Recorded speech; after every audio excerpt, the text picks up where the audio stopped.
Okay, I believe we are live.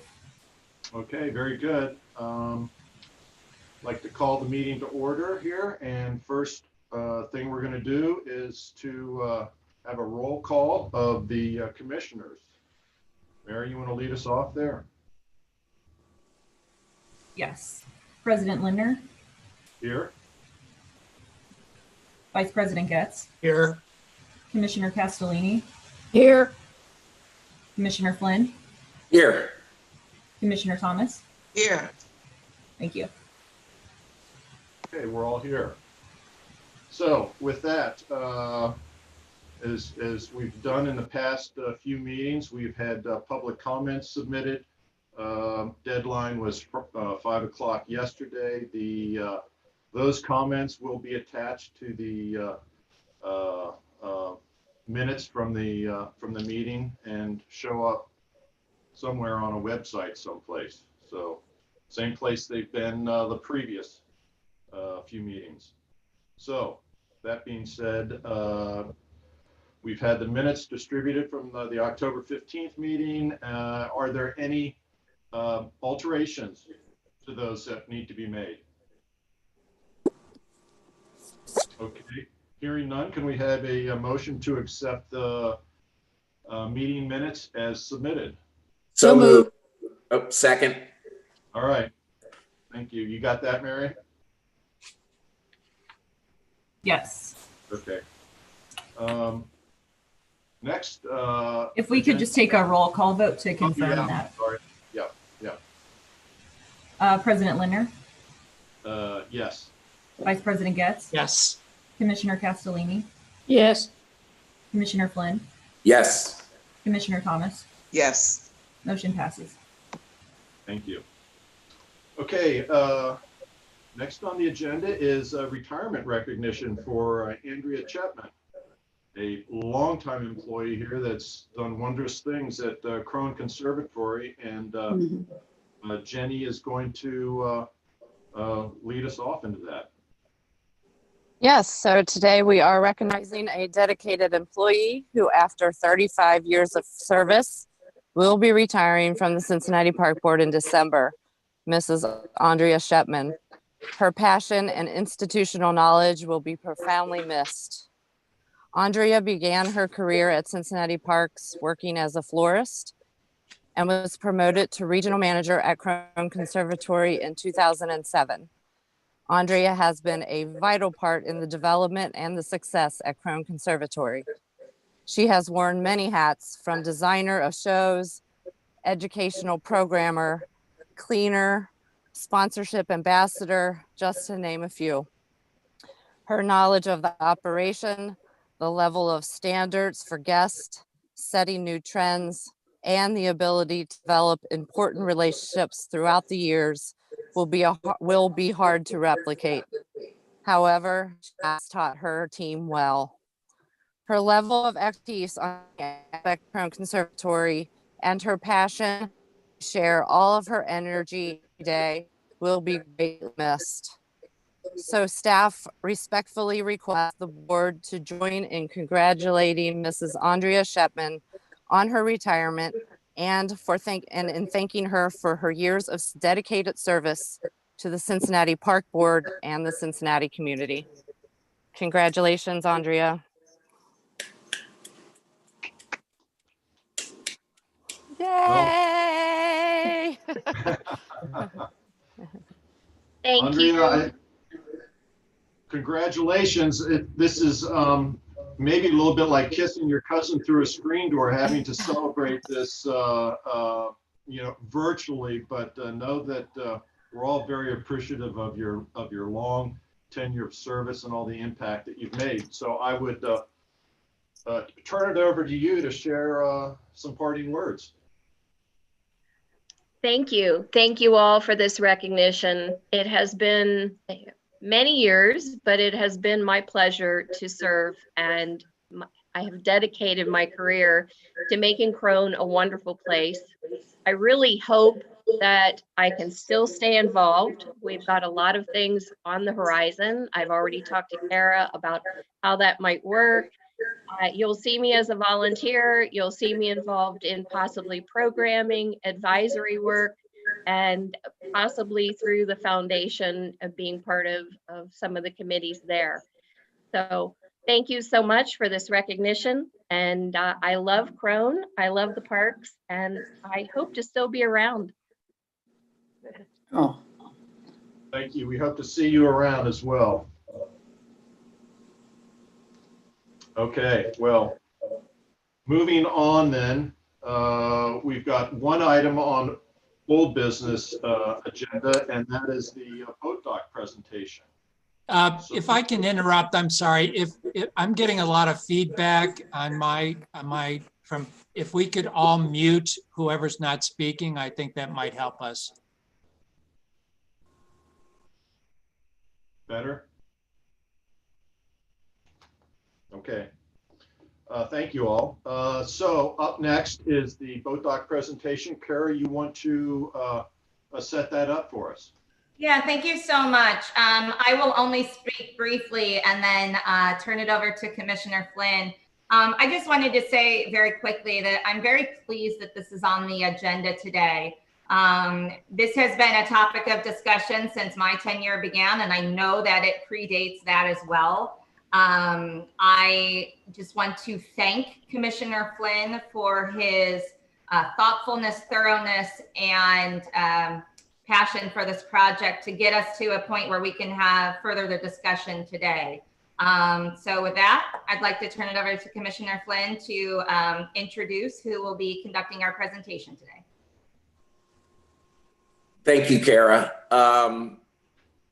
Commissioners, Mr. President, Mr. Vice President, at our August meeting was the last time I think we discussed the boat dock, and I heard loud and clear at that meeting that there was no appetite for the parks to be spending $5 million on a boat dock, which was the estimated cost.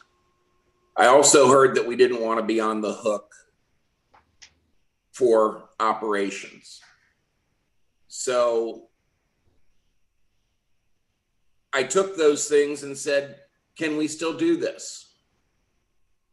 And, you know, what about this $1.5 million grant that we had gotten from ODNR? That grant came with substantial obligations.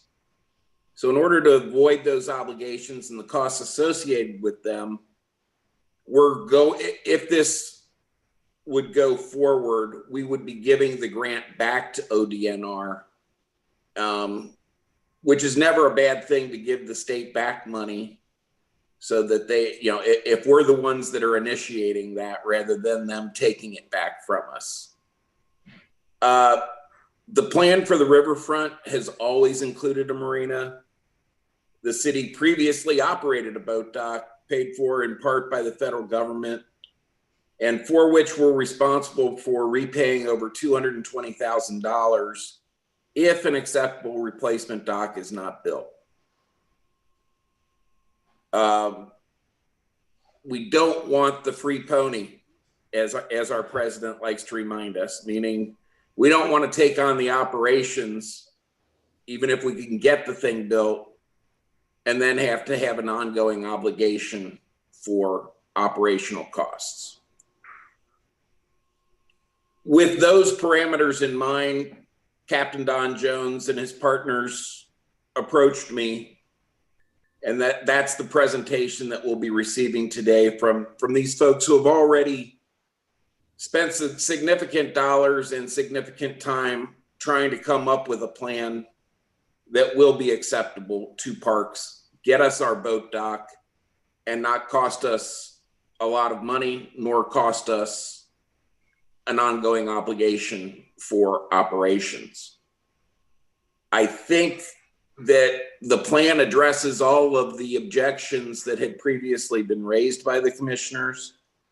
And there are significant details still to be worked out between the attorneys for the city and the attorneys for the developer, but it doesn't even make sense to do that if the commissioners are not on board with going forward with this presentation. In a nutshell, the cost to the city will be $1.7 million. The developer will be spending substantially more on the construction. Where does our 1.7 come from? We've got approximately 1.3 million left from an allocation, an appropriation that was made by City Council beyond the normal park dollars, specifically for the boat dock. A couple $100,000 has been spent out of that. The Cincinnati Fire Department had previously said that they would be hoping to be able to put $200,000 to this so that they could keep their $500,000 fireboat down in a location where they'll be able to actually use it to hopefully help save lives. Covington has also previously said they would be willing to kick in $100,000 with the same understanding that they would be able to keep their fireboat there. And that leaves us with a shortfall of somewhere around $100,000. That's what we would be asking the commissioners to put in. That's less than half of what we would have to pay if we don't build a boat dock. So we might need a little bit of float in order to get the time in, get all of the documentation around. So at the end of the day, I'd probably be asking for the city to, or for the park board to approve up to $200,000 initially to hopefully be replenished into the fund as the other monies come in. We've identified Fund 329, I believe it is, as the source of those funds through Mr. Sherman. With that, Rebecca, I'm going to turn it over to you, and then you can bring in the principals. Thanks, Kevin. Thanks so much. And thanks, Kara. I appreciate the opportunity that we have to present today. I'm Rebecca Simpson-Heimlich with the Finney Law Firm, and I have been working with Queen City Riverboats on the proposal that I believe you guys all have in front of you. And I am going to now turn it over to Don Jones and Brendan Sullivan with Queen City Riverboats to present their proposal to you. And I'm happy to answer at the end of their presentation any questions about the technicalities of the proposal. Great. Just make sure you can hear you. Yeah, can you all hear me okay? Okay. So my name is Don Jones, Captain Don Jones. I own Rivertown Marina here in Cincinnati, a large recreational marina. And I've been following the development of the downtown boat dock for quite a while, anxiously looking forward to it. And when Kevin mentioned that, guys, we were looking at $4 and $5 million, and I just didn't see it. So with Brendan, I am also the owner of Queen City Riverboats here in Dayton, Kentucky. And I had sent a proposal just briefly to Brendan and my partner saying, gosh, if we moved our head boat from Dayton, Kentucky to the public landing, we could do this quite quickly and a lot less than $5 million. And so in discussions with Tyler, our architect here, we have some renderings of the proposal that we think would be quite nice. It would include obviously a transient boat dock, which would allow people that are traveling the waterways to go up into the banks, go to Reds games, go to Bengals games, things like that. Desperately needed, in my opinion. I was just out on my boat recently and people go, hey, can we pull up and go have dinner at the banks? Well, no, this is even, not considering COVID, but there's just no way to do that. We're a river city, a river town, and it just makes sense for us to have an access point that this dock, we think, would allow for. It would also allow for a small bar/restaurant, which we think would be helpful. That's our head boat that we'd be moving over, which we already own. And some other improvements that we can talk about. So our goal today is to basically go through our proposal, see if you all have any questions, and then ultimately, hopefully the city solicitor, with the thumbs up, then we'll turn it over to Rebecca and the city solicitor to develop a plan we feel will make sense. Time is of the essence because once we get past COVID, we're hoping to get this done quickly. And also, opening day, believe it or not, we'll be here before we know it. And we'd love to have boaters coming to the river again and tying up going to the Reds and Bengals games and the concert venues that you've all invested so much time and effort into. We want to make that accessible to the boaters. One final point regarding safety, and Kevin mentioned Hamilton County or the Cincinnati Fireboat and Covington Fireboat. I was involved just this week when this Brent Spence Bridge caught fire, and that fireboat that we own, the city owns,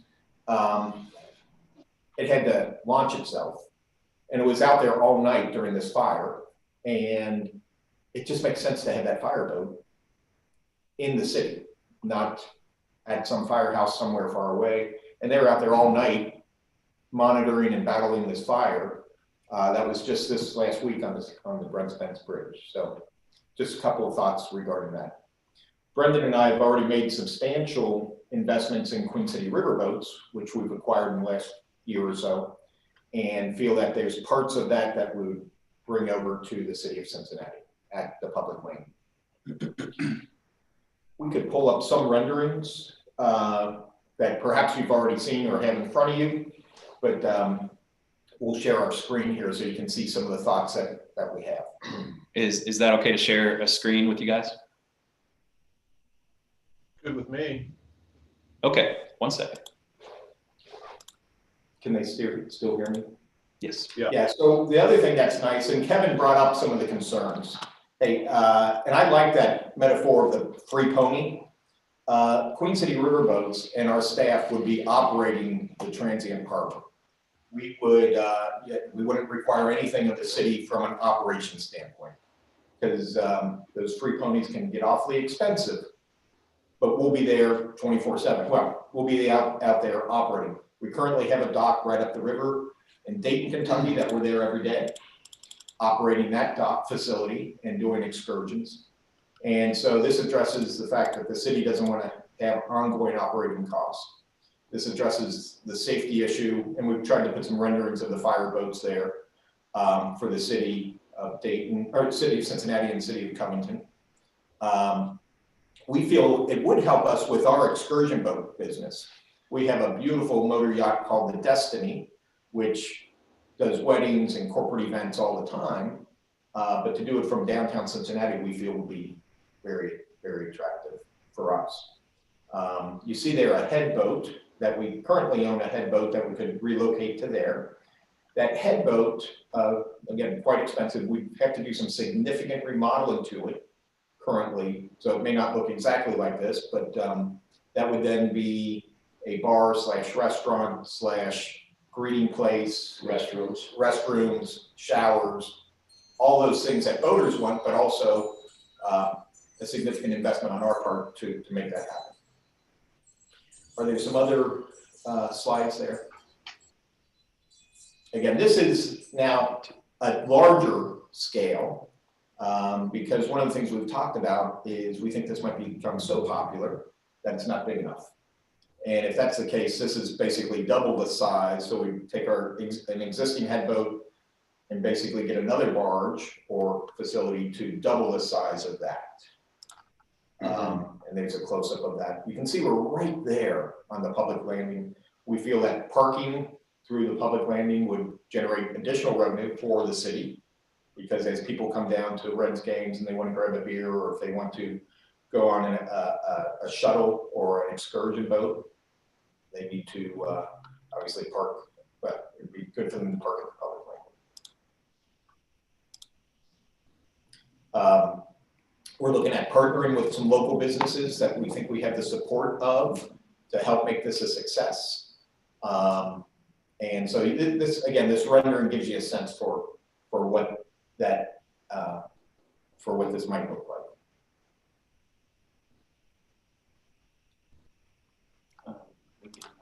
I think the only thing I'll add, and this is Brendan Sullivan, I'm Don's partner. We are real estate developers, and our interest in this was we have purchased a fair amount of property in Dayton, Kentucky, where this riverboat business was situated. And in order for us to buy the piece of land, of course, then that meant that this business sort of came along with it. We bought it from the seller or the prior owner of this head boat that Don refers to.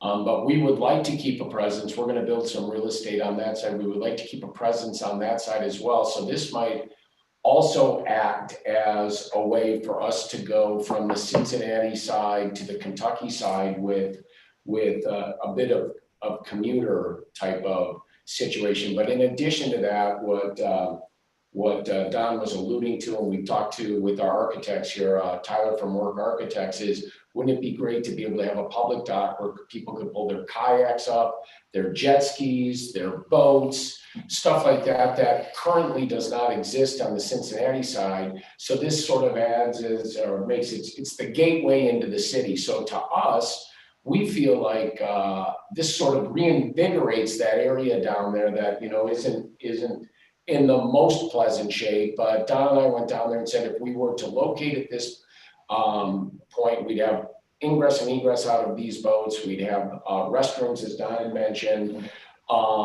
maybe some other accessories to the buildings, which we don't exactly know how that plays in yet until we see how it works. But we've told our architects, let's just make sure we can make this expandable and grow as our business grows. So this ties in really well with us. And I know some of the questions that Kevin had asked was, from our standpoint, we'd like to make this be a much more interactive space and actually interact it with our space on the other side of the river. So I think it really could benefit both sides as well, which currently does not exist. And what Don had mentioned prior, many people have actually asked us about, how do you dock up on the Cincinnati side? So this allows access to that as well. So, and the architects obviously have some additional good ideas that, we could share, but before, we got into those, I think what we want to do is at least have a starting point here of where we know we can make this a reality. Again, I'm a developer, a real estate developer, and Don has significant experience on how these things operate. So I think it's a good team, or a good partnership that we have. So with that, and I don't want to speak for others, but I know people like his name just slipped my mind. Who's the kayak guy in town? Brewster Rhodes. Yeah, Rhodes is very supportive of this. Ed Alf at Sea Ray of Cincinnati, very supportive of this. Town Properties, Four Seasons Marina, my neighbor next to my marina, extremely supportive of this. And we are a river town.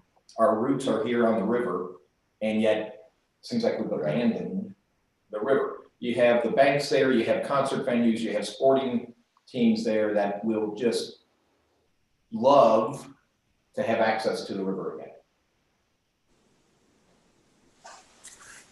And Just one of the things you mentioned to me was about, the area along the public landing, at the water's edge, if you will. One of the things that you said to me, if you could just expand on that for the rest of the commissioners. Yes, so if we could go back to one of the other photos, just this time. Yeah. So the public landing currently, and I just took some photos the other day, there's a lot of debris that washes up onto the public landing. There, meaning logs, tires, things like that. We would take it upon ourselves to maintain that area. Yeah. Just like I do at Rivertown. I mean, if people see a log, they perceive that to be pollution. We have facilities and equipment that want to clear all that out. And again, when people are visiting our stadiums and the concert venues, they don't want to see that. No, right. And I understand why it's there, because the water comes up a little bit, it floods, it leaves all these logs and debris. We're gonna, it's one of those things, it's kind of, call it the broken window theory or whatever. If we leave that stuff sit there, it doesn't look good. And so we have a plan to, not develop that, but to keep that maintained. There is a little bit of a challenge we talked about in the proposal. The Reds on Fireworks Fridays, they bring in the fireworks by barge. The Reds, though, during home runs, put the fireworks right off on the landing. We'd have to get their cooperation to move those slightly, just from a safety standpoint. But again, speaking of safety, there's your fire boats. These boats currently are located in, I think, like Sawyer Park or downriver. They have to use my ramp at Rivertown to get in and out. And if we don't put the boats downtown, the fire boats, then we've got to give a lot of money back to the government, as I understand. Well, in addition, which Don, I don't know that we mentioned, there's a couple of things. Number one, we will have at least, did we say 30 slips that boats could dock to on these docks, and up to 40. So this could be quite thriving in the middle of summer, obviously. And did you want to mention about the wake? Oh, yes. One of the things from a safety standpoint, again, and Kevin and I have talked about this and a lot of the other boaters, we are requesting that the city or the state, and Rebecca can help me with this a little bit, but currently that's a no wake zone from sun down to sun up. We would like to have that a no wake zone 24/7. And because what happens is when you're trying to tie boats up, it gets very dangerous. And if the city or the state can help us create that no wake zone, we're of the opinion that it shouldn't be an issue. I've been told, Don, we wanted to do that for many years, but there's just never been anything to defend. But now with the city providing this transient harbor, that would make it very much safer there. You wouldn't have the issues that you've had there before with people falling out of boats and things like that. So we think it's a win-win for pretty much everybody. And gentlemen, just to get to the operations part, even when the river floods, you guys would be the ones that are responsible for so that's a good point. Whatever needs to be done to protect the boat dock. Is that correct? That's correct. We do that currently at Dayton, at our facility in Dayton, Kentucky. We're there 7 days a week. And if the river goes up 3 feet, we make the appropriate adjustments. If the river goes up 30 feet, we make the appropriate adjustments. We know how to do that. We're experienced at that. Similar things are done at Rivertown, although that's all on a spud pole system there. But we're familiar with how to operate these marinas, yes. So the city would virtually have no operational responsibility, no free ponies here. I think, guys, if that's your presentation, in order to move this along, do the commissioners have any questions for? We can talk more technically about the proposal if anyone would like, but I know you have it in front of you, so I don't want to repeat things you've already read. I just want to say this is a Christmas miracle. Thank you for your entrepreneurial spirit. Yes. Awesome. Thank you. I want to also echo that lots of kudos to Commissioner Flynn for continue to work this topic. I like the concept that we are a river city, and the fact that we can make this work and be cooperating with the river community and the boating community is a win-win for everyone.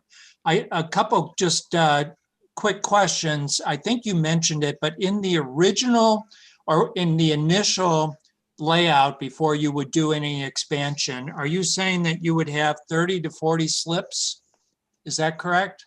Yeah, so 1,200 feet of dock. Yeah, so we have 1,200 feet, linear feet of dock, meaning 600 on, if you will, the outboard side of the docks and 600 on the inboard side of the docks.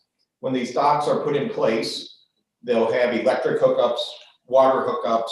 We'll have a sewage dump station available to the boaters as well.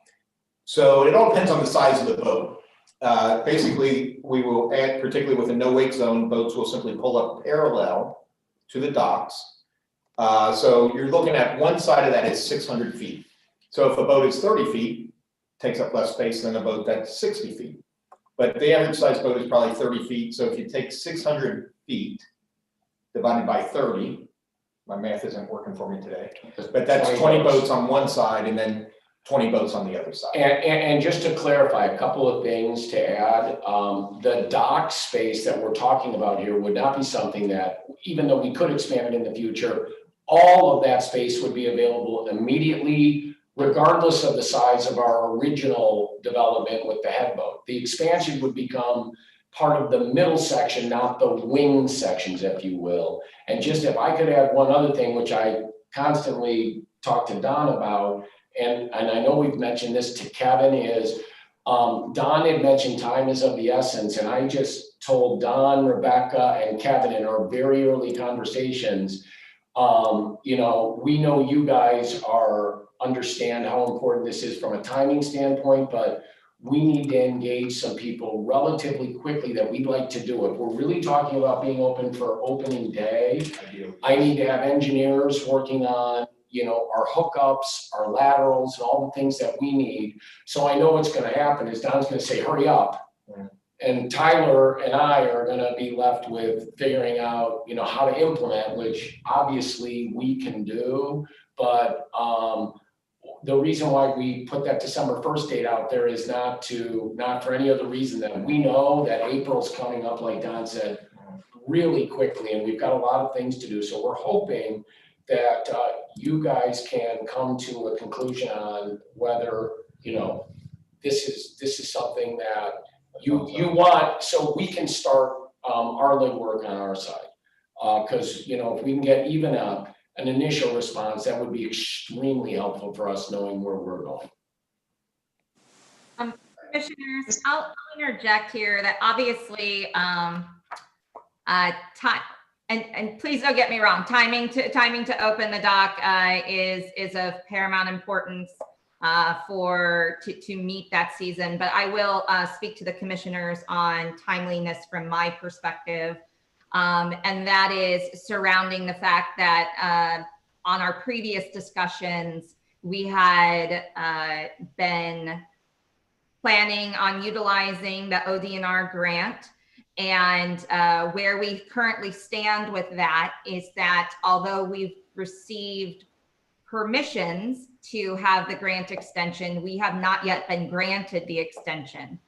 So they are very conscious and concerned about that, and the timeliness of advancing this discussion, the timeliness of trying to gain some consensus from the commissioners would allow us to address that issue specifically and move on to retain good standing with ODNR. Well, I would just like to echo the previous couple of echoes.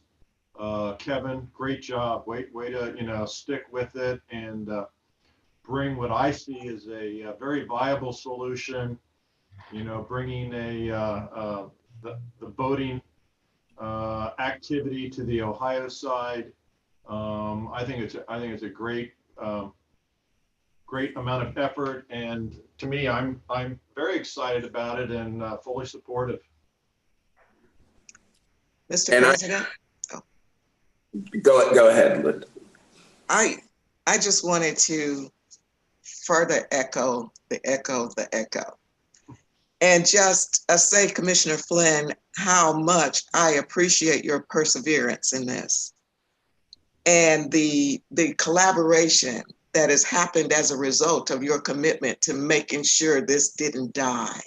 When I first heard about this proposal this time around, the question that I ask is, this sounds too good to be true. What am I missing? How is it that we end up with something that is far better than where we started out at a lower cost and on good timing? It just, I mean, I was saying, how could this be? But I think it's a really good example of creativity, innovation, perseverance that has gotten us to an incredible win-win and addressed the major issues that we saw going into it as we were reviewing the previous proposal. And I am just so excited about this because, as many have already said, this is a river town and we don't have a dock. And so this just can activate this area in an incredible way. And I'm really excited about it. So thank you very much. Kevin, I would also, Kevin? Yes. I would also echo a giant thank you. And I just want to add, okay, lawyers, let's get going.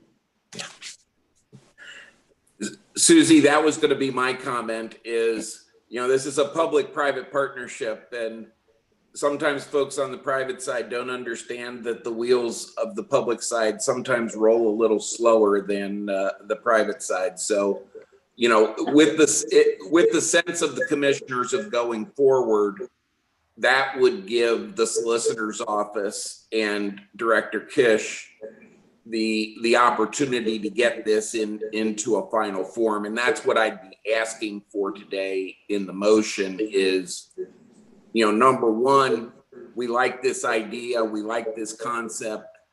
We would authorize Kara to execute documents that are agreeable to the city that are in accordance with this. And then number two, that we would authorize the release of up to $200,000 from Fund 329. Hopefully a part of that to be replenished if we can get the fire departments on the line for this. So moved. Kevin, so I have just a question for clarity. I'm assuming because there's so many details to be worked out in this, are we assuming that you will bring back a final document to us, or are you asking us to approve whatever document can be negotiated with the city? Well, I think that there's two things, Jim. One would be if there aren't any issues that arise and that everything that's in the formal document conforms with this, Director Kish could execute it under her authority as director. If there were any significant alterations, and you know, probably if I were Kara, I'd probably want this cover anyway of bringing it back, bringing the final document back to the commissioners for a vote. It'll still have to go through city council. And I won't comment any further on city council. But it would have to go through them as well. And obviously it will be using the solicitor's office to negotiate with Rebecca Heimlich on this. So that's clear. And Kevin, so I'm more than comfortable in giving as much approval as you need today, and then leave it up to the discretion of the director that if she feels that the terms under which documents would be signed are significantly different, that she would bring it back. But I have confidence, and I have no problem with giving whatever approval you need today. Okay, that being said, we have a motion that needs to be seconded to go forward. A second. All right, thank you. Mary, do you want to do a roll call? I'm sorry, this is Kevin. Frank, real quick. What is the motion? So the motion would be to approve the concept for the boat dock presented and allow the director to execute contracts substantially in accordance with the presentation and to authorize the release of up to $200,000 from Fund 329 in furtherance of the contract. Okay, thank you. this is an extremely aggressive timeline.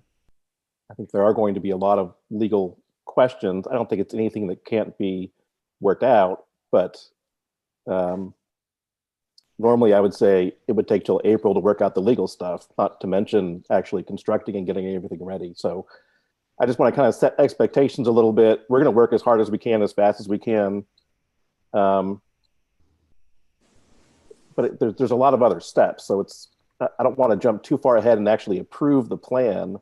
I think staff and law needs to look at this for a few weeks and come back with any issues that we might have, perhaps for the next meeting, and have maybe a more firm approval by then. I mean, I don't think we're going to have a full contract by the next meeting, but I think we'll at least be underway. And actually, I think there'll probably be 2 contracts, because there'll be one for the construction and then there'll be one for the operation. Yeah, operation, yeah, long term, yeah. And I will add that the staff has reviewed the proposal already and has a short, long list of questions to bring forward for discussion with law. And then I have captured in my personal discussions with commissioners, maybe some questions here or there. So I think we've done a lot of that, at least from the staff perspective, we've done a lot of that prep work of reviewing the document, Kevin, of which all I would bring to you for discussion. Yeah, thank you. Okay, well, I think, it sounds like there's a tremendous amount of support from this side of the equation. And I know that we can't control the solicitor's office as much as we'd like to, but anything that we can do on the park board side of it, I think we should elevate this to a high level of priority, so we are not the ones holding this up, because I think, as everybody said, this is a great project. There's a timeliness to it.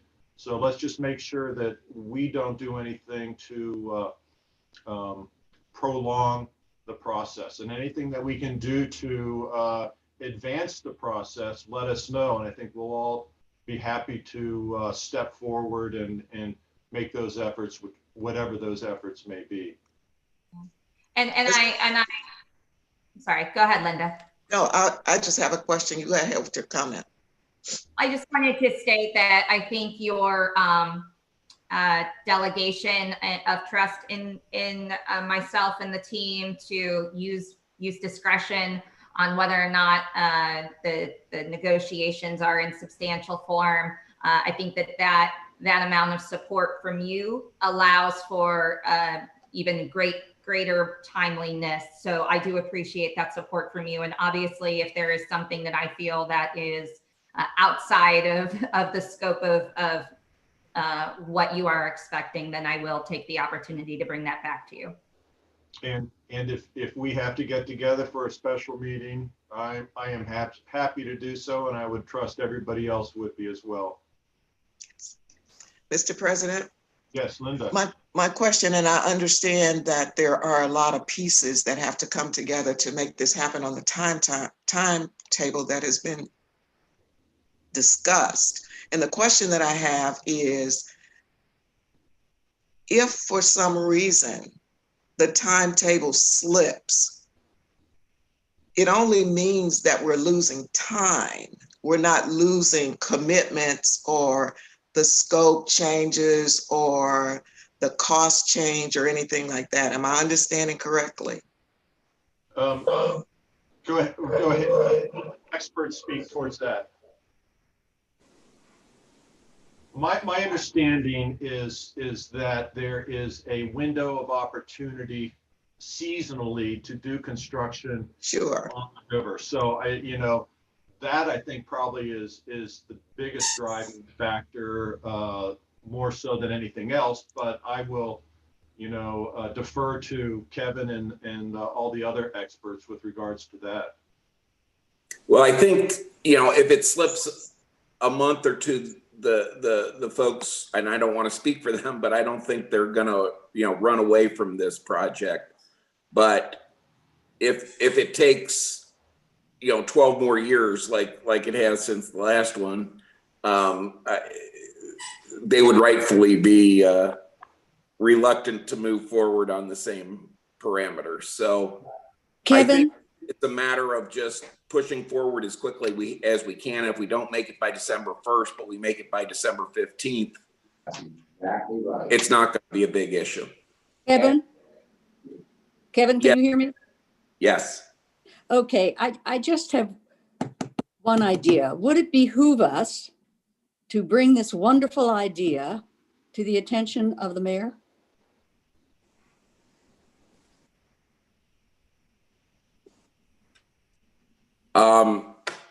To the extent that the mayor is not already aware of it, I'm happy to bring it to his attention. I do think, though, that as Kevin Frank said, there's just hurdles that have to be overcome when you're dealing with a public contract. It's not going to go to an RFP, so we have to get a waiver there.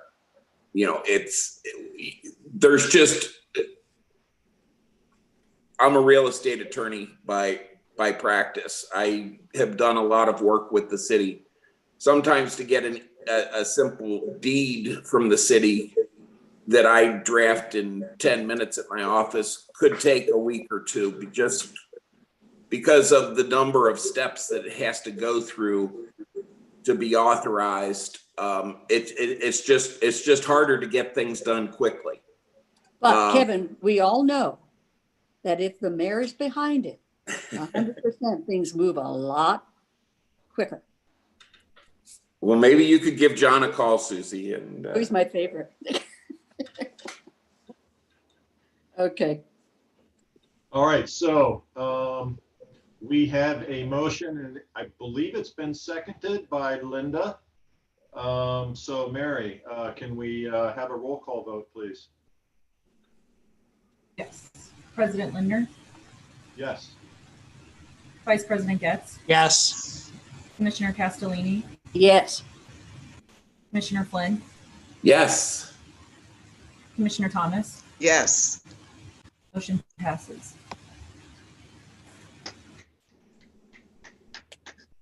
All right, long time coming. Great to see this. I think it's an ideal solution, and the private partner relationship, I think this is a great example of threading the needle and coming up with a really win-win-win solution for the city. So Kevin, again, thank you for your perseverance, your effort, and your dedication to the boating community, because without you, this would not have happened. Thank you. Okay. And President Lindner, I would just thank all of the commissioners for their ongoing support and staff for their support, because I needed every bit of it. And we probably could excuse our guests from this Zoom meeting so that unless they want to stay on for their. You guys are welcome to stay on, but we'll understand if you drop off. Thank you for your efforts. Thank you. Thank you all. We really appreciate it, and look forward to working with the city to move this forward. I look forward to having a beer on the head boat at some point. Ball game. Yes. All right. Thank you, gentlemen. Thank you. Thank you. President. Yes, we are shifting gears to the new business, and we're going to disrupt the agenda a little bit and put the Cora conversation next. So Kara, do you want to lead us into that? I will. Thank you so much. And I appreciate that, just to respect the time of our other guests here today who are representing Cora. And I think we have Doug and Olivia with us, who are the president and vice president of the organization. And yeah, I'll tee it up, and then both Craig Sherman, our CFO, and Doug or Olivia can make any comments if they would like. So we are at a point where we're ready to take a next step in our partnership with Cora for the development of a beginner bike trail, beginner bike skills area for Mount Airy Forest and in the recreational area 23.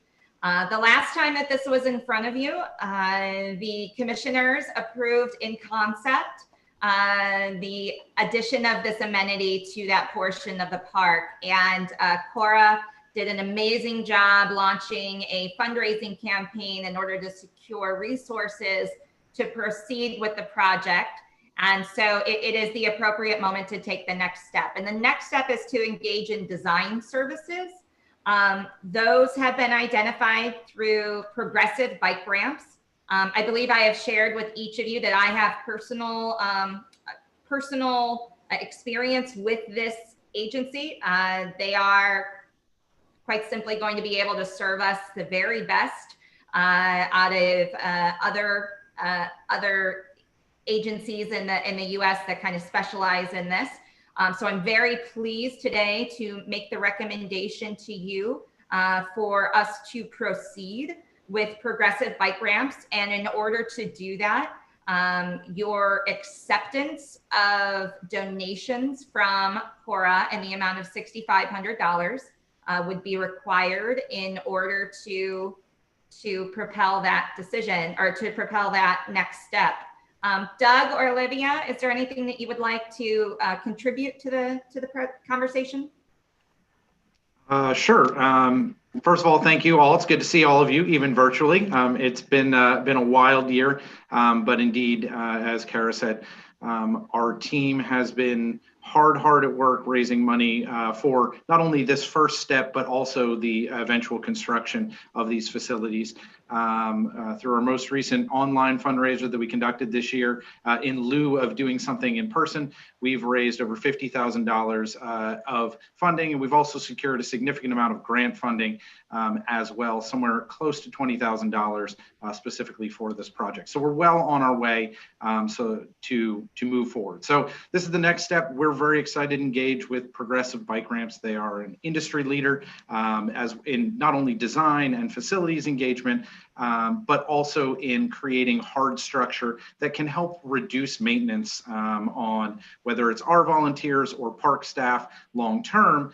This amenity can have a lot of lasting effect. So we're really excited to work with them and work with Steve and all of Kara's staff to move to the next level. I think Progressive Bike Ramps is a great decision because the board feels strongly that they will give us the most high quality park like feel, so that it feels like something that we have on par in so many of these beautiful parks that you all steward and maintain.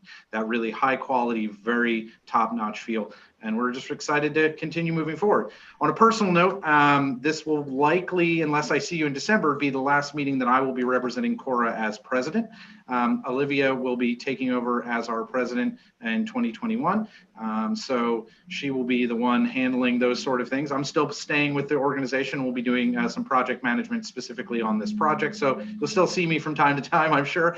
But she'll be taking over in that space. So I wanted to make sure that she was here so that she could get to see all of your smiling faces and spend some time with you all as well. Thank you, Doug. You will be sorely missed. You've done an outstanding job in your tenure, so much appreciated. And I know you've done a great job of getting Cora to the spot that it is and the trajectory that it's headed towards. And I know Olivia will do an equally good job to take the reins and move it all forward. And I would just say thank you. And as representing Cora, we really look forward to working with Cincinnati Parks and Kara's department, and also that Doug is on speed dial. Mr. Chair. Yeah. I just want to take an opportunity with both Doug and Olivia here. This has been a great relationship between Cincinnati Parks and Cora.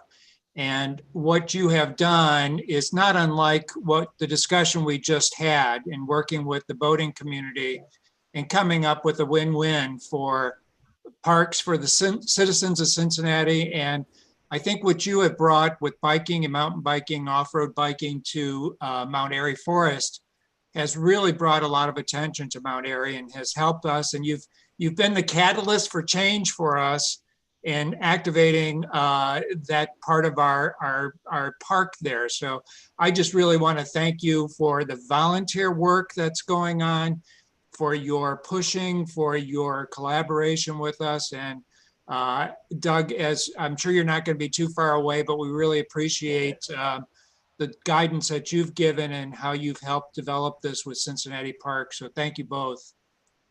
Thank you, Jim. Yeah, you guys are great partners. Very much, very much. So just to reiterate, the staff request or staff recommendation to the commissioners today is to accept the donation of $6,500 from Cora. So moved. Second, Second. Mary?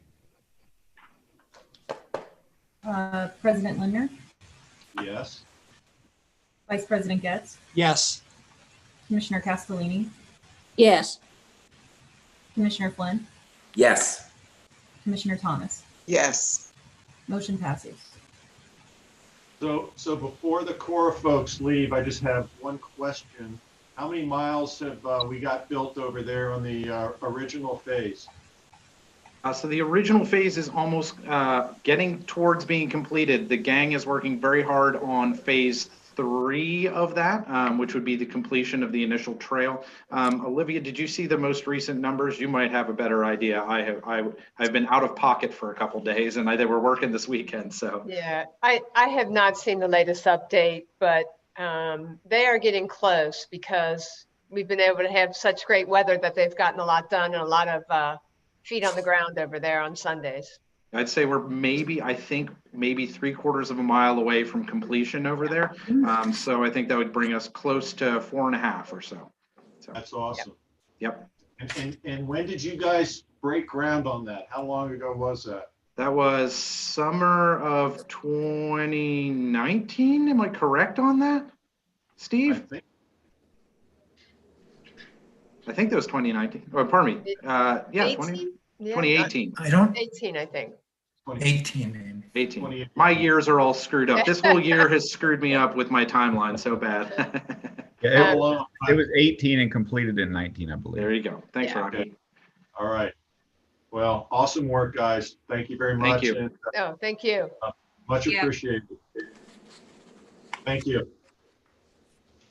Okay, moving on to the next item of business is the Senior Administrative Specialist appointment. Kara, you want Yes. to take us through that? Yes, thank you so much, commissioners. Today, I am respectfully requesting that the board approve the appointment of Ms. Mary Unterreiner to the position of Senior Administrative Specialist. Ms. Unterreiner has served in the role of Executive Assistant since November of 2018, having previously served as Executive Director of the Boone Conservancy from 2015 to 2018. For over 2 years, Ms. Unterreiner has played a critical role on the leadership team and as a liaison to the Board of Park Commissioners and to the community.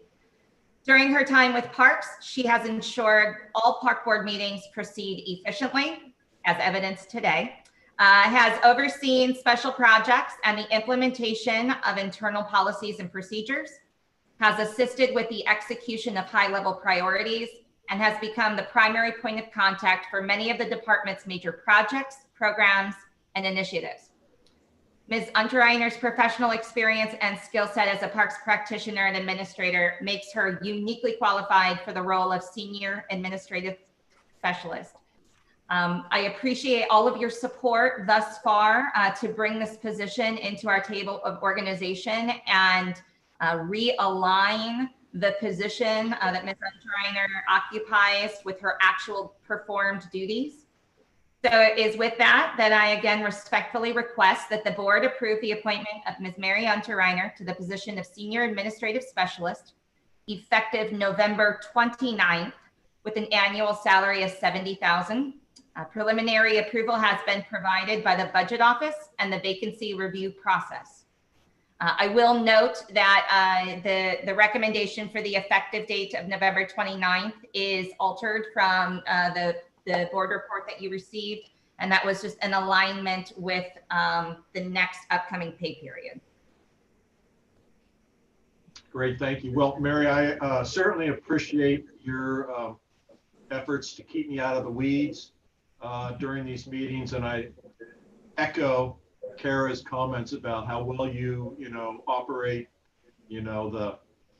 your function, and particularly riding herd on me and the rest of the cats that make up the board here. So I wholeheartedly support this. So can we have a motion to accept this or move forward? So moved. Second. Second. Okay, Mary. All right, President Lindner, Yes. Vice President Getz, Absolutely, yes. Commissioner Castellini, Hallelujah, yes. Commissioner Flynn, Positively, yes. Commissioner Thomas, Yes. motion passes. Mr. Chair, Thank you all so much for your support. This is a true identification of the role in which Ms. Unterreiner serves the organization. So thank you again. Mr. Chair, Yes. I'd just like to reemphasize that I would still like to hear a clarification from the solicitor's office as to, since we're the hiring agency, just understanding our role versus the city, as you mentioned here, the budget office and vacancy review process. I would just like to understand who else besides Park Board has to approve personnel issues related to the parks. And whenever you can get that, thank you. That's fine. I think I sent something last month and I can send it again, but basically disappointment is fine. I might have just sent it to Kara, I don't know. But typically when you're appointing people to unclassified positions like this one, going from an unclassified position to another unclassified position, the board can certainly make that appointment really with no other requirements. If it's a classified position, it still has to go through the civil service process, just like any other city employee would have to go through that process. I don't know if that answers your question, but. So my unclear, what I'm not clear about is the comments here with approval of the budget office and approval of the vacancy review board or whatever that is. Those are my, so is that not a necessary approval level? I don't know if Kara could answer that part better, but I think the budget just has to ensure that there's money there to pay the position. And I actually don't know what the vacancy approval process is unless that has to do with the Civil Service Commission. And they've told me directly when I contacted them a month or so ago that this did not have to go through the Civil Service Commission process because it's an unclassified position. Sure. I will continue to work with Kevin to get the actual answer to that. Kevin, I can say without question, if you sent me something, I did not forward it. It's not ringing a bell to me. I wholeheartedly admit that maybe it got lost because I'm not recalling that. So Commissioner Getz, I think I will continue to work with Mr. Frank and HR office, and we'll nail that down. Yeah, it could have been my fault. So I'll look back too. Thank you, Kara. Okay, thank you. Moving on, we have a UFAB recommendation. And I'm sure everybody knows what UFAB is. It's the Urban Forestry Advisory Board. So Kara, you gonna tee this up? I'm gonna tee it up. Okay. So this approval is in front of you today because we've had a vacancy on the Urban Forestry Advisory Board, and I'm going to turn it over to our division manager, Crystal Courtney, to make a comment about the individual who's being recommended. Thank you, Kara. So as you all know, this board is made up of local urban forestry leaders and community advocates for urban forestry. Mr. Scott Borland absolutely fits this mold. I've had the great pleasure of working with him over the past 10 years in my career, both in Northern Kentucky Urban Forestry Council and as I've made the transition into Cincinnati. So he is currently the manager of the Botanical Gardens at the zoo, He has over 50 published articles. His resume is included in the board packet. I feel like he definitely meets all the qualifications of an expert in the green industry. He'll bring a fresh perspective to the board as we continue to kind of work through the revitalization of our membership, operations, and the long-term goals of this group. So I 100% am in favor of appointing Mr. Borline to this role. The only question I have is there was on his resume, I didn't see, I believe he's the president of Tree Geeks. I didn't see the Tree Geek mentioned on his resume, and I think that's, that's one of the best groups out there, right? They try to keep that one under wraps for the geeks. Yeah, okay. Well, I've met Scott, and he's a terrific guy, very, very smart, knows his stuff very well. So I wholeheartedly support your recommendation. Any other comments, questions? Mr. Chair, I would just move that we approve the recommendation of staff to add him to the board. Thank you. A second? Second. A second. All right. You figure out which one of those seconded it, Mary. That's Flip your the job. coin. Yeah. Okay, so let's have a roll call. President Lindner, Yes. Vice President Getz, Yes. Commissioner Castellini, Yes. Commissioner Flynn, Yes. Commissioner Thomas. Yes. Motion passes. And So just for Mary, clarification, Mary, this that was your first activity as a senior administrator. I'm How does that beyond feel? honored. just a clarification that upon your approval, this will then go on to the city manager for her approval as a final formality. Okay, thank you. Next up is grant application acceptance. So Kara, you want to lead Craig into this conversation?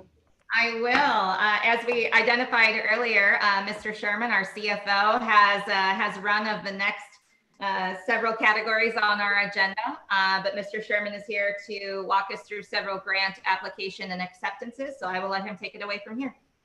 Thank you, Kara. The first application that we have is the Hamilton County Wi-Fi grant. As you're aware of, the Hamilton County received $142 million in CARES Act funding, of which $750,000 has been allocated to assist with expanding free public Wi-Fi through public agencies and non-for-profit organizations to assist with educational support. The Cincinnati Park Board staff, working with Hamilton County as well as Cincinnati Bell, were able to identify 6 nature centers, and the Crone Conservatory met the eligibility requirements for the grant. With the grant, the Park Board will be able to expand essential Wi-Fi services at those nature centers and Crone Conservatory, which will provide educational programming. The Park Board submitted an application of $78,248.94 to cover the cost of the hardware installation and monthly service fees through the end of December 2020. The ongoing Wi-Fi service fees after December will be funded by revenue generated by the Park Board's nature camps and Crone emissions. The reason why we did not come to you with this grant application back in October was because the actual grant was a really quick application submission and approval. Grant was opened on October the 21st and it closed on October the 30th. So I want to make sure you're aware of that. The staff respectfully requests the board approve the application of the grant from Hamilton County in the amount of $78,248.94. And thank you. Okay, any questions for Craig? Just one question. What will the ongoing fees be?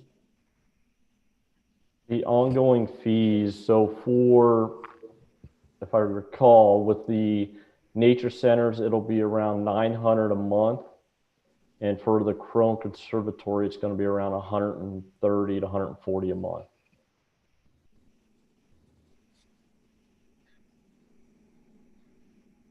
Thank you. And Any just other- to further clarify, Mr. Sherman just misspoke a little bit. It's the request for the approval of the application and acceptance of the grant as well, just for the minutes. Thank you, Kara. So this is application and acceptance of the grant? Okay. You All know, right, we've talked about Wi-Fi before, so I think it's one of the good things that have come out of COVID is that there's been funding made available for Wi-Fi and facilities like this. So it's, even though it's an ongoing expense on a monthly basis going forward, it's something that we want to do anyway. So it's good to get the actual cost to implement paid for by somebody else. Certainly. Any other questions for Craig? Okay, can we have a motion to accept this application for So grant? moved. So moved. Second. All right, Mary, Miss Senior Administrative Specialist, would you like to lead us through the roll call? Yes, sir. President Lindner, Yes. Vice President Getz, Yes. Commissioner Castellini, Yes. Commissioner Flynn, Yes. Commissioner Thomas. Yes. Motion passes. Hey, Craig, you're still up. Yep, next up on the docket is the grant application and acceptance from the Cincinnati Parks Foundation. So we have two grant applications here. The first one is $34,000 for invasive species removal. This is for the Burnett Woods and Mount Airy Forest. Then the second one is $25,000 for the rehabilitation of stone steps located at Mount Echo. So staff is requesting that the board to approve the application of and acceptance of grant funds made to the Cincinnati Parks Foundation in the amount up to $59,000. Okay, any questions for Craig on these two?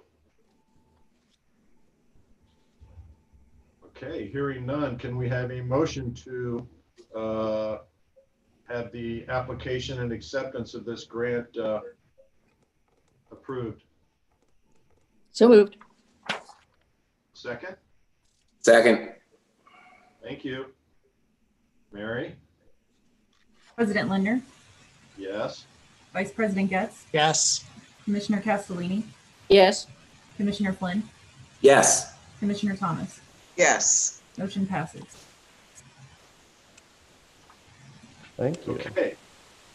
Craig, Yep, one more. next up is more free stuff for the park board. Yay. So this last one is from the Parks Foundation. It's in-kind contribution. So this is something that will be presented quarterly going forward. So for the Cincinnati Parks Foundation, provides in-kind contributions throughout each quarter to the park board. The fiscal year 21 quarter one in-kind contributions was a total of $14,581.45. Majority of it was for park supplies, additional items for PPE supplies for Crone, and equipment for pickleball equipment at Sawyer Point. The staff requests the board approve the acceptance of the in-kind contributions from the Cincinnati Parks Foundation in the amount of $14,581.45. Thank you, Craig. And any questions for Craig on this issue? Okay, hearing none, can we have a motion to accept this in-kind grant from our friends at the Cincinnati Parks Foundation? So moved. Second? Second. Thank you. Okay, Mary? President Lindner, Yes? Vice President Getz, Yes. Commissioner Castellini, Yes. Commissioner Flynn, Yes. Commissioner Thomas. Yes. Motion passes. Thank you. President Lindner, Yes, go ahead. if it's acceptable to you and Commissioner Getz, just because we're on a roll, I would suggest that we take care of item F and just get all the approvals out of the way prior to Commissioner Getz, if that's acceptable to you. And Sure, yes. Good call. okay. All right. This is an awesome project being done by somebody else to improve our parks. And I'll let Ms. France take over and let you know what we're asking of you today. Thank you, Kara. Good afternoon. This is an awesome project. It's also another free project for parks. DOTE is looking to improve pedestrian and bicycle access to Fernbank Park, which is, if anybody knows where Sailor Park is, it's way on the west side of Cincinnati. Cincinnati Park Board owns the property, but it's actually managed by Great Parks. So basically what DOTE is going to do is they're going to put in a signal at the intersection of Route 50 and Thornton Avenue. And they are building a 10-foot wide multi-use trail that will parallel Thornton Avenue into the park. Sorry, there's an echo. The 10-foot wide trail will follow along Thornton Avenue, and then there is a section of pedestrian walk that is in our park that they are going to take out and slide a little bit to the south to make it ADA accessible, which it is not right now. So it'll be a great new entrance for pedestrians and bicycles into the park, and we're improving ADA at the same time. So we're asking for the board to approve the design and to give the director permission to sign the OWJ concurrence letter, which is required because federal money is in the project. Okay, thank you, Cindy. Any questions on this subject? Mr. President? Yes, ma'am. I just had a question about the genesis of this project. I know that this is a freebie and that's great. Was there an issue around safety? Was there something that prompted the need for this? Or was it just a proactive assessment of the situation and it was decided that this is what we need to do or what needs to be done? I know there's been safety issues at that intersection for years. There was a terrible car accident a year or so ago, but I'm not sure if that's what really spurred this project. Steve might know if he's still on the call. Yeah, I But believe we're excited about it. I believe this is something that DOTE and the neighborhoods want to do for some time. It's a very dangerous crossing. Cars are moving pretty quickly down River Road at that point. It's difficult to get across that intersection. And I think that there were a number of crashes there over the years that justified DOTE doing this. Okay, I think that's great. I remember going to that park on one of our tours when I first came on the board. And I was just wondering if the community council, the neighborhoods are aware that this is happening, that we've adequately communicated to them about this. I think it's part of the process just because federal money is involved that they would have been required. I can't say for sure, but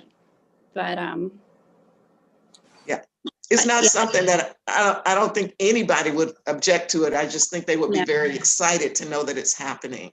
No, and it's not on these drawings, but actually what DOTE is doing is on the other side of the intersection when Thornton Avenue actually goes on, connects to Gracely and Sailor Park. They're installing the walk. They're kind of extending the walk out so it connects to the walk in Gracely. So it should really be nice for the community. Very good. Thank you. You're welcome. Okay, any more questions for Cindy? All right, hearing none, can we have a motion to move forward with this project? So moved. A second? Second. Thank you. Mary, gonna give us a roll call? President Linder, Yes. Vice President Getz, Yes. Commissioner Castellini, Yes. Commissioner Flynn, Yes. Commissioner Thomas. Yes. Motion passes. All right, thank you, Cindy. Thank you. Okay, backing up to item E is the investment committee update. Jim? Mute. First of all, I'll unmute. Just to give you a little background first, and then a couple direct issues that I wanted to express to you. First of all, I'm appreciative of our investment committee and endowment committee that continues to meet. As you all are aware, Kevin and I serve on that committee. We have two outside members, John Nyer and Steve Pullman, and Craig participates every month on that as well. I have reached out. We have tried in the past to get some additional members with some diversity besides the four old white guys and Craig that we've got on the committee. And I'm working with the African American Chamber of Commerce, who's coming up with a couple recommendations for us. So we're continuing to look for some diversity for our committee. You all know that one of the accomplishments we've had in the past, and I'm just giving you this because I feel like you need to be updated on what we do as your board committee periodically. We did restructure about a year ago where we went from 6 fund managers for our portfolio, plus the engagement of 1 investment consultant being Mercer. And we've narrowed that down and whittled it down to 4 fund managers at the current time. And we have discontinued our contract with Mercer. Back in 2018, just for perspective, we had an average assets of about $17,178,000 that we were managing. In fiscal year 2020, we've been averaging $21 million, 539,000. When you see the report for today, as of the end of October, we were well over $22 million, $22,227,000 in endowment assets. I'm anticipating, given the market moves over the past couple of weeks or so, it's probably going to grow, and the November numbers will probably even be higher. That said, back in 2018, we paid advisory fees to our fund managers, and when you add in the $50,000 we were paying to Mercer for their consulting work, we were paying in just advisory fees over $165,000, which added up to about 96 basis points of fees that we were paying on our balance of funds. By doing a few things, getting rid of Mercer, number one, was a big thing. But also we've renegotiated some of the fees with some of our managers. And instead of 96 basis points, right now we're sitting at 47 basis points. So that's a great savings to us. Unfortunately, or fortunately for us, a lot of that savings has been due to the fact that Craig has picked up some of the services that were being performed by some of our advisors. And he's now in-house, so to speak. Craig is doing all of our reporting for us and doing our consolidation work. So between a combination of I think an effective advisory committee beating up or keeping tabs on our fund managers, and by Craig and his staff bringing in-house some of what we had been paying for somebody to do, we're saving the parks, and we're adding money that we can spend on our parks. So I appreciate all the work that's being done. There's a couple issues that I just want you to be aware of. Number one, as you know, some of our trusts, we are not the trustee, we are only the beneficiary. Fifth Third Bank is the trustee under a number of our trusts. They have undergone a look at some of our trust agreements and have determined that the IRS classification for those trusts is really a private foundation.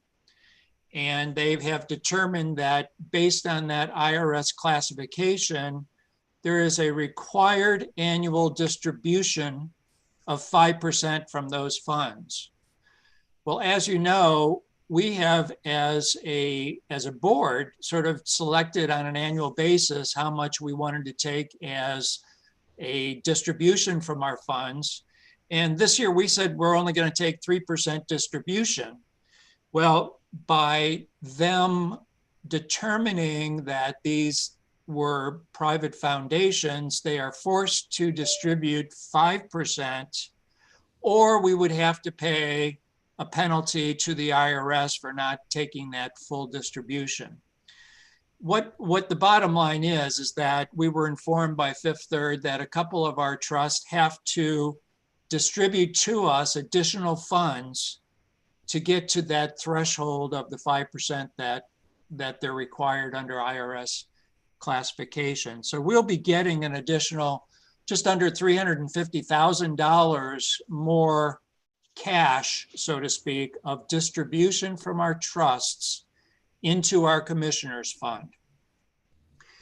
So what that has brought to our attention is that on all the other trusts where we are both the trustee as well as a beneficiary, we have been talking with the solicitor's office about the committee is recommending that we do a look at our other trusts to determine that they are properly, there's a few issues. Number one, we want to make sure that they are properly classified under the IRS codes. Number two, we would sort of like to have them weigh in as well, and a legal advisor to us, on the trusts that Fifth Third has deemed to be public charities, or I'm sorry, public foundations, just to be sure that we are indeed subject to that required 5% distribution. We would like them to look at our original documentation on some of these funds, just to be sure that what we are considering being restricted funds or our treatment of these trusts is accurate. And then number four, giving us some feedback on the trusts being held by the Greater Cincinnati Foundation as well.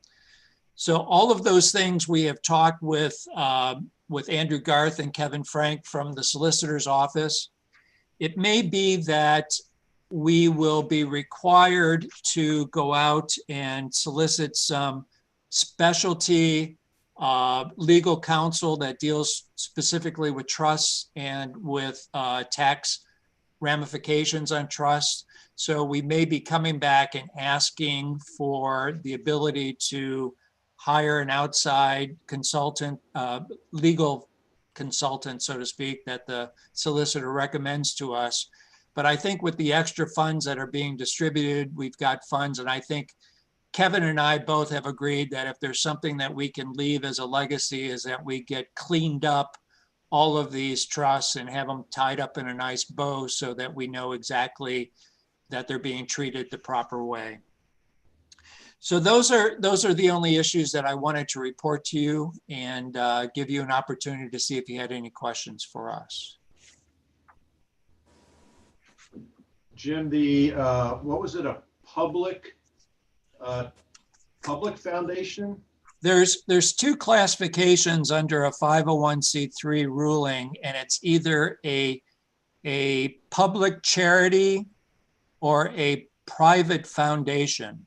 Is that right, Kevin? I think. Yeah, you got it. Okay. And they're treated differently. If you are a private foundation, that is when the required minimum distribution of 5% per year kicks in. If it's public charity does not require a set distribution annually? That's correct, but a public charity then has to do a tax filing with the IRS versus under a private foundation does a 990.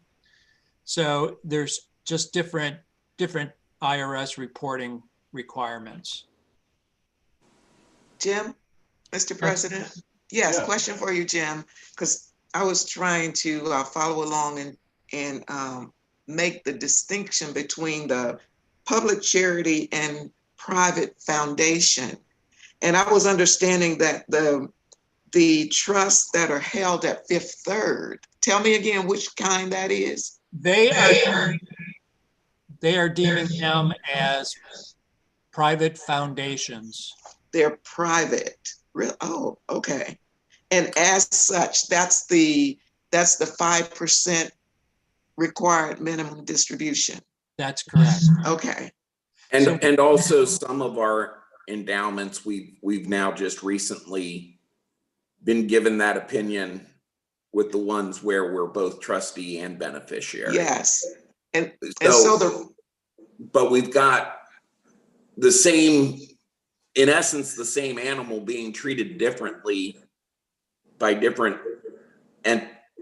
managers, different entities. That's why we need really somebody that lives and breathes the tax code, especially as it relates to trust, to really tell us how we should be dealing.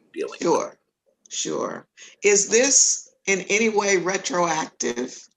So do we have to, is this an annual distribution, right? Yeah, and that's part of the reason why there's this additional distribution to us this year from Fifth Third, totaling just under $350,000, because in this current year, now, I don't know what they're doing about going backwards, but at least for current year where they'll have to report, they want to get it trued up, so to speak. Okay. All right. Thank you. Hey, Jim. Yes, Susie. Of that $350,000, I can't remember with each of these trusts whether it has to be spent on a specific park. 200 of it is from Helen Meyer, and 150 of it is from Hauk. And Craig, off the top of my head, that was something I meant to look at and I can't remember.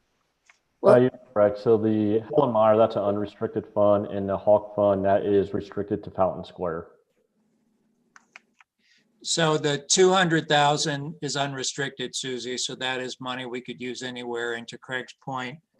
And part of this look is going to bring up the topic, and that's why we wanted to get an attorney involved as well. So the additional 150 that was restricted to Fountain Square, we may not need that much money going into that specific. And there is a mechanism by which you can go back and petition to have the trust further change, so to speak, so that if you do the required maintenance first, as long as you meet the commitments for what has been specified, that perhaps the rest of the money can be used for like-kind expenditures in other parks. We have done that in the past, particularly with the Meyer Fund, which required us to, was it Meyer? No, not Meyer. Geyer, the Geyer Fund, that initially was supposed to only be used for that little Geyer Esplanade, the Oakley Square Park. By going back, and there's a process that you can appeal to the probate court, and we got a favorable ruling, and this goes back several years ago, that as long as we first maintain Geyer to the standards that are required under the trust, we can then use the balance of the funds generated by Geyer for any other park for similar types of expenditures.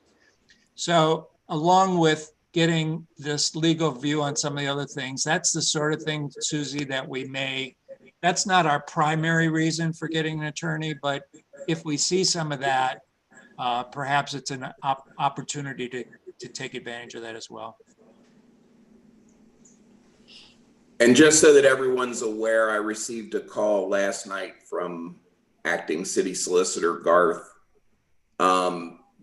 The initial law firm that we were looking at is conflicted out from looking into these issues. So we're exploring other attorneys that might have the ability to do. And Kevin, I'll follow up with you. I've got a recommended source as well. What with, I think it was Dinsmore. That's correct. Yeah, that I've got here that I'll follow up with you on that as well. Okay, great. But didn't know, is there any other questions that you all have? Is there an opportunity to go to the heirs of the original benefit or the original donor? And can you avoid probate, or is it a combination of going to both, or is it? I don't think you can avoid going through probate, but that is exactly how we got the Geyer trust changed. We did go to descendants of the Geyer family, and without objection, the probate court provided that. I know there are still Houck residents, descendants here in town, so that might be a way that we are able to do that going forward, Brad. But again, we could streamline the process in probate court, but I don't know. that's good. I don't know. To answer your question, I don't know if that can be done, but I would assume that you can't amend an existing trust without a court ruling. Sure. Yeah. Okay. Any other questions for Jim? Well, thank you, and thank Kevin, you for your effort and continual work to manage and monitor and clean up our financial history. So and again, I'll just point out with the work Craig is doing, he really is saving us a lot of money from consulting fees that we were paying before. Hear, hear. Thanks, Craig. Great job. Okay, we are off onto staff comments now to hear from Rocky. Hello, good afternoon, everybody. Good to see you. Just a few items, odds and ends for you here today. The first is at our last meeting, Commissioner Castellini, you had raised a question about the police report that used to occur at these meetings. You may recall this practice ended a while back after our current police liaison with Parks retired. And prior to that, there was this predated the Park Police. There was a whole unit of CPD that worked with Parks. When that went away, CPD assigned us one liaison to kind of handle the Parks items. Since Captain Neville retired, we haven't had that replaced. We have requested this of police, but we want you to know that in the meantime, what's been happening is we're working with each district of police on issues that come up in those districts, and that's been very productive. But based on the conversation, the question at our last month's meeting, we have reached out to police again about this, and we've yet to hear back, but we do want to re-engage in that discussion. And so as soon as we have an update, we will pass that along to you. Yep. And oftentimes I know that either Kara or me or somebody, when we have particular issues, we'll send them to you as updates so that you're getting the information. Also wanted to point out trees, trees, trees. I feel like we need to talk about trees at every meeting. Fall is a great time to get out there and plant trees. And I see Crystal is smiling. We really took advantage of that this year when we were kind of going through a review of our activities. In 1 week, at the end of last month, early November, we planted a total of 632 trees. These plantings occurred in Mount Airy, Walnut Woods, and Laurel Park, and they were all possible to various partners and friends, including, of course, the Parks Foundation, Dynegy, the Civic Garden Center, Evanston Community Council, as well as students from University of Cincinnati's engineering program. And then on top of that, it wasn't the same week, but on top of that, we also distributed 850 relief trees that went out in various locations. So a lot of these are builds from previous years. and that urban forestry has conducted. And so we just wanted to let you all know that, and let you know that we're planning bigger and better things for next year. You're probably aware Crohn's Holiday Show is open now. It will be open through January 10th. The theme is A Very Merry Garden Holiday. Once again, it's marked with Cincinnati themed displays, including the train display. And this year, as we talked about earlier, it's the general manager, Andrea Shepman's final show after many, many, many shows. We've got a special recognition for her that we're working on, and I'm going to be sure to share that with all of you as soon as it's ready. It'll be a lot of fun. And then the last thing, this is our time every year for our the Ohio Parks and Recreation Awards, OPRA. And we received, once again, we're happy to say we received 2 awards this year. The first was for, and these are the awards of excellence. The first is in the natural resources and conservation category, where our Relief program won 3rd place. So we're very proud of that. We want to especially thank Urban Forestry, as well as Business Services for all the work to make that a success. And of course, our partners at the foundation, and especially Mad Tree Brewing, the sponsor who stepped up to make that happen. And then best for last, we also received a 1st place award for our Be Well Adaptive Hiking Program. And this is something that we discussed a couple of meetings ago. This is really, it's a wonderful partnership. It's really quarterbacked, if you will, by the Parks Foundation, who have made this such a success. It also includes us, it's our parks, Cincinnati Children's Hospital, as well as Luke 5 Adventures. So they received a 1st place award. And when we talked about this a couple of meetings ago, we had a discussion. As you remember, what the program does is it offers opportunities for children with disabilities to get out and enjoy the parks. Happened over, I think it was 6 or 8 different weekends this fall. There's also an element that occurs in the spring. And when we talked about this, the conversation we had here was to make sure we get the word out and tell people, what a great program this is. And I believe at least one of those comments came from Commissioner Flynn.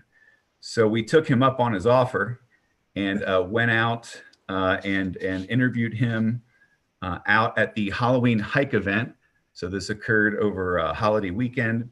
And our friends at the Parks Foundation have put together a video that actually shows what's happening and shows off Commissioner Flynn. And so what we'd like to do is just, with your indulgence, takes about 3 minutes. We'd love to play that video for you now. Give me just 1 second and I will do my best. Proud to say we now have a senior administrative specialist that can help make this happen. Oh no, the pressure's on.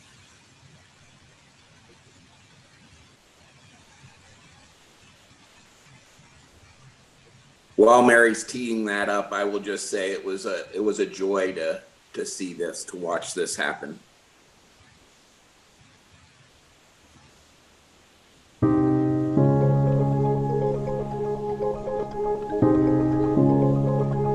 I've been to camps and I haven't been able to ever hike trails, but now I can hike trails and see everything and the trees and the scenery.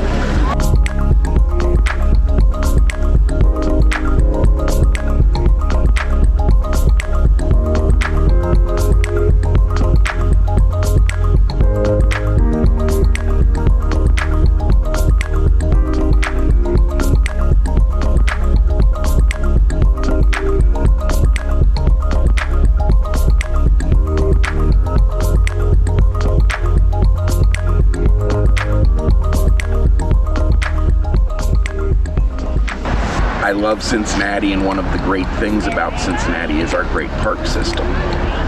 But it's been sort of limited since I've been in the wheelchair. It's not easy to go on an unimproved trail. So this mission is the dream realized of bringing the parks to everyone. It's healthy for the kids, it's healthy for the volunteers, both mental health and physical health. Just being able to breathe the oxygen when you're on those trails and surrounded by trees and oxygen being given off by the plants. That's something that a lot of us in wheelchairs don't get many opportunities to.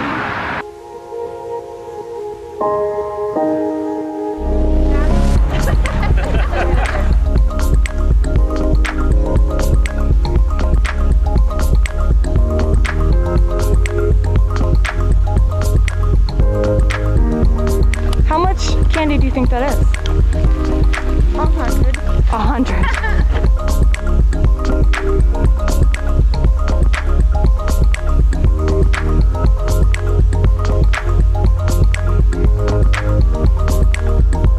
This partnership that we're wrapping up today, by the way, I don't dress like this all the time, but this Halloween hike, wrapping up this Be Well program is for the three entities, Luke 5 Adventures, Cincinnati Parks Foundation, and Cincinnati Children's Hospital Be Well program. Has been so incredible.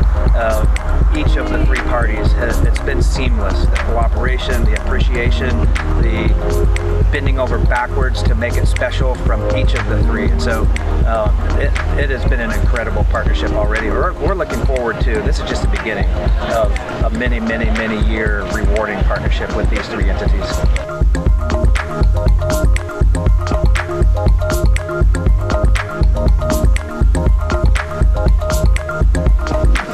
Be well.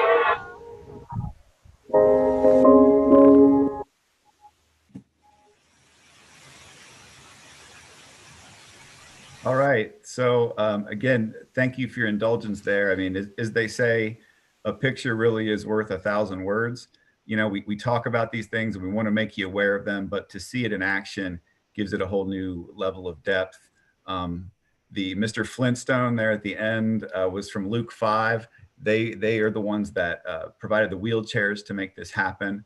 And it really speaks to the power of partnerships, and we could not have done this without them. Children's Hospital, of course, the Parks Foundation, who really made that all happen. So we wanted to give a special thank you to them. So, so this then will be shared through all of our networks and also through our partners' networks to help get the word out there as much as we possibly can. And we look forward to doing, even greater things next time. Rocky, can you do a press release on that so that maybe we can get some print press as well? It's an incredible program. So Yes. I'm thrilled to see, and maybe the press release is that they won first place award by Oprah or something, but it's that type of thing that we should be so appreciative of those groups for what they did there. Absolutely. And the Parks Foundation did issue a press release about this, but we can circle back with them, because I think you're right. I think the award gives us a new opportunity, to communicate. And then in addition, what we would typically do is Kara would send a memo down to the city manager that would be made available to the mayor and all the council members too, and all the department heads, so that the leadership at least it's on their radar as well. Well, and if there's a way to put a link to the video, that would be great too. Yes, certainly. We'll definitely do that. And again, thank you, Commissioner Flynn, we took you up on your offer, and we will continue to do so. So thank you. Which one? I've already told them that I'm committing to buying one of those chairs to put into the park so that they don't have to bring it every week. Oh, I was going to say which one was Mr. Flynn and which one was Mr. Flintstone, but with that offer, Kevin, I would draw that jab. Thank you. That's everything for me. Thank you all.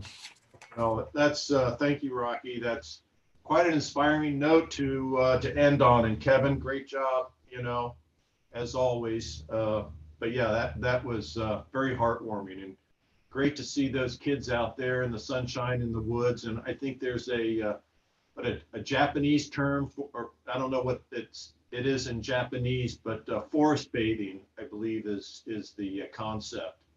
And so getting those kids out there in the forest is an awesome thing. Okay. With that, any commissioner comments?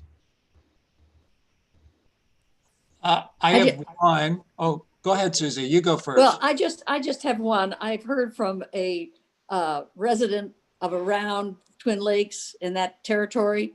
They appreciate the speed bumps, but there should be some more speed bumps. Maybe a few down the main drag that comes by Crone Conservatory and on straight through the park. Because the motorcycles have slowed down around Twin Lakes, but they're speeding up in front of Crone and et cetera. All right, thank you. Jim? My comment would be if related to the special meeting that we're talking about for initial review of the capital budget. I guess a couple things I'd like to say. If we can, because of sometimes the restrictions that we're hearing about for it being a special meeting and adhering to the agenda, if we could put, besides capital budget, put the facilities study on the agenda so that we are free to talk and discuss that during that meeting. I don't want to limit us during that meeting. The other thing I would just be sure, since we are under the emergency order and now have to get approval for this special meeting, I'm concerned that if we do not get the special meeting, I want to make sure we have time as a commission to talk about the budget. So I would just ask that we not submit the capital budget until we've been able to have a meeting to discuss it, just in case our special meeting request is not honored. Yeah, absolutely. And I see Craig nodding his head. We'll definitely follow that request. And I believe there were a handful of public meetings that Mary was requesting as a next step so that we can determine if we have that approval to meet. Okay, thank you. Good idea. Anybody else have any comments? Okay. Well, Mr. Chair, yes, just very quickly, I just wanted to commend staff and the commissioners. I just heard a phrase from Rocky that I think characterizes the meeting today, and that is the power of partnership. And I think we've seen that exemplified throughout the meeting today. And I just wanted to make note of that and just acknowledge the significant progress we are making as a result of our partnerships. And I just want to thank everybody who has had a part in that. I couldn't agree more. I think that's a huge opportunity for us to leverage both resources as well as time, because, you know, I think as you called out, one of the reasons why that boat dock got to the point it is because those guys are in the private sector and they can move a lot quicker than the public sector. So a nice combination between the two is, I think, a real winning combination for us to get things done, maybe more quickly, but certainly at less cost to us, you know, and citizens. Okay, any other comments? Well, Linda, hopefully we have gotten you out in time so you can make your other meetings. So with that, I would submit we have a motion to adjourn. So moved. All right, Mary, do we need a roll call on this one, senior specialist? No. No, Okay. no, we don't. All right. We'll see you all in the future sometime. Thank you. Be safe during the holiday. All right. Thank you. Bye-bye. Thank you, Linda. Bye.